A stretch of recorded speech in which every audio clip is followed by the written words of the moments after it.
Good day, Wild Terra fans. Our online world continues to evolve, and we continue to closely monitor all the changes and innovations. I have a lot to share, so this review will be divided into 3 parts. First, we'll talk about some cool new additions to the game, then we'll discuss all the changes in gameplay, and finally, for all us geeks who like to tinker, let's look under the hood and talk about technical stuff. So, let's get right to it. First, I've got some exciting news about a new mode of playing. Our Arena mode is now available on a new server we added to the mix, and it's called, get ready for this, Arena. And everyone who enters this server has but one purpose: kill. Kill. And in order for it to be interesting, you start with some basic equipment and level 15 on all skills. Not bad. Oh, and in the arena, stamina is replenished automatically no matter how hungry you are. And no one says you can't pick up anything that falls at your feet, or open chests which periodically appear in the arena.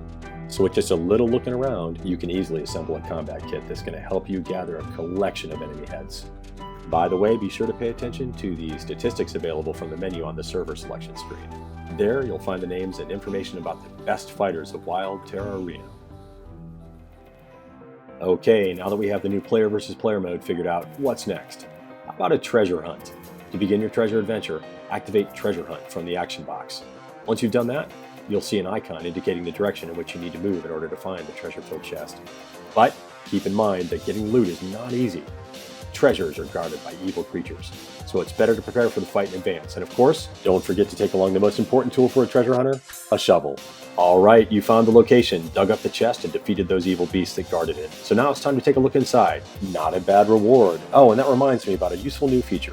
Now, when interacting with any container, you can easily move items between the container and your inventory, or vice versa, just by using a combination of Shift and click. Also, you'll notice now that containers have a new Loot All button, which greatly simplifies life for researchers and treasure hunters alike. And since we're talking about innovations of this kind, it's also worth noting that windows can now be closed using the Escape button. We've also added a way more prominent display indicating the type of area in which you're currently playing, whether that's peaceful, wild, or disputable plains. You'll see this feature when you log in or when you move from one type of area to another. Last in this section, but not least, accelerated leveling. What is it? Why is it necessary? And how does it work? Well, everything's quite simple. Now, every day when you log into the game, you'll get points focusing on either Craftsman Insight or Battle Focus. The idea is to really speed up the leveling of the skills. The higher the insight or focus, the more they speed up its leveling. But those points go away quickly, so make sure to use them as wisely as you can. In other words, the developers take care of you and are working hard to make sure that you don't waste your precious time on repetitive and boring actions. So go out, have some fun, and level up those skills as fast as you can. So now let's cover all the gameplay changes that our developers have been working on, and there's a lot of them. Let's start with the tutorial, which I liked so much last time. As expected, there are now more and more pages with a visual representation of how to survive in Wild Terra. These are a great way to understand the basics of the game. To be honest, I wish this had been added to the game when I first started playing. Well, at least all the newcomers will have the necessary education. You also might notice on the GUI that life and endurance light up a bit when their values change. A small thing, but a nice touch. I should also point out that the developers have been working to optimize the graphics render on the client. Thus, the graphics stop. Oops, wrong section. More about that later, but for now, let's continue about the gameplay. Offensive-based animals have become smarter.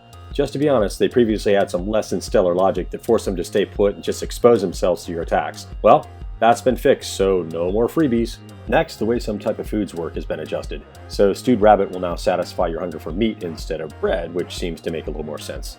And fruit salad now satisfies both your mixed and fruit hunger. Now a couple of words about the buildings. More precisely, plants and trees can now easily be demolished by their owner, as well as the other buildings. But brick walls and steel gates have become much stronger, and to destroy them, you'll have to shoot at them with cast iron shells. And there have been some updates to the numbers. For example, a ballista is now shooting 9 shells. The absorption of an iron door has been increased to 35, and the yield of carrots, on the contrary, has been reduced to between 4 and 10 pieces per field. Also changed is the cost of battering rams and bronze spears. After updating, the ram will cost you only 10 cords instead of 20, and you don't even need fortified skin. Bronze spears, following the example of the battering ram, also became cheaper, 5 sticks instead of 10 and 5 bronze instead of 6. Finishing out the numbers, it's worth pointing out that the server will not disconnect you for inactivity for up to 20 minutes, so you can prepare tea, calmly watch another review of the update, Your character, meanwhile, will humbly wait for you 20 minutes, then disconnect. Well, let's move on to our favorite, the technical part. Not quite sure what those pants are doing there, but anyways, go straight to your config.js file. We've added lots of detailed comments about the configurable parameters.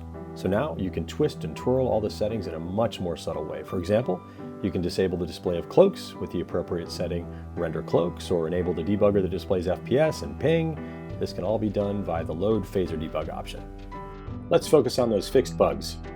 In the game, there are no more errors due to the destruction of containers where objects were scattered throughout the country, including flying over the walls. Build through walls no longer works. Automatic equipment now works correctly for the well tool and for cutting off heads. The error that displayed an incorrect counter of unread messages was corrected.